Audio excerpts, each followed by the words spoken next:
Kenya's candidate for the African Union Commission chairperson seat, Raila Odinga, has urged Africans to shun the colonial-era divisions of Anglophone countries and Francophone countries and unite.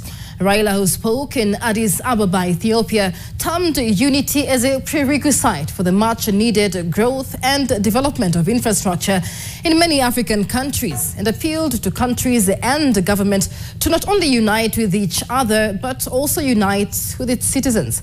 NTV's David Mudhoka reports.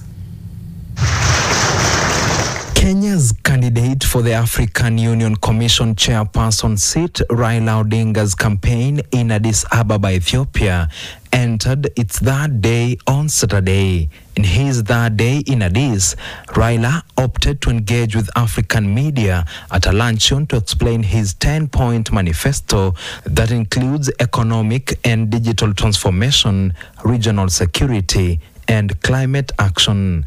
While promising to take Africa to the next level, Raila said he can only implement his manifesto properly in a united Africa, calling on African countries and citizens to shun the colonial-era divisions of French-speaking and English-speaking African countries. Why should languages be a barrier on the continent? Oh, this one is an Anglophone, this one is Francophone, Russophone, Arabophone. There are 21 French-speaking countries in Africa, otherwise known as Francophones, and they include Djibouti, where Raila's main challenger for the AUC top job, Mahmoud Ali Yusuf, comes from, as well as Madagascar, where another competitor, Richard Randiamandrato, comes from.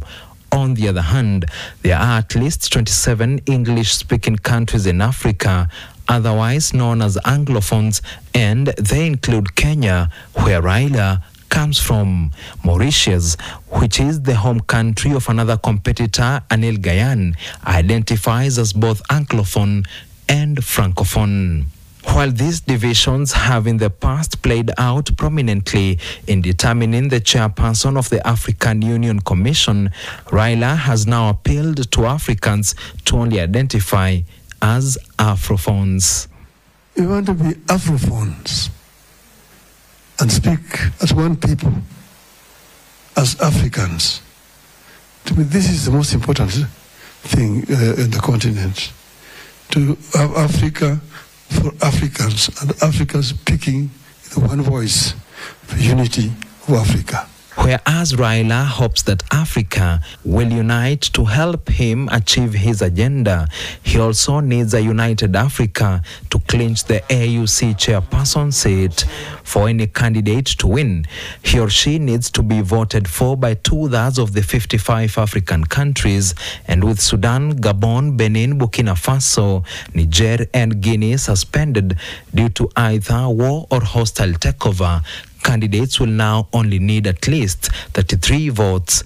Should countries vote alongside language lines, neither Raila, who comes from Anglophone Kenya, nor Mahmoud Yusuf, Raila's main challenger, who comes from Francophone Djibouti, will win in the first round of voting. David Mudhoka, NTV.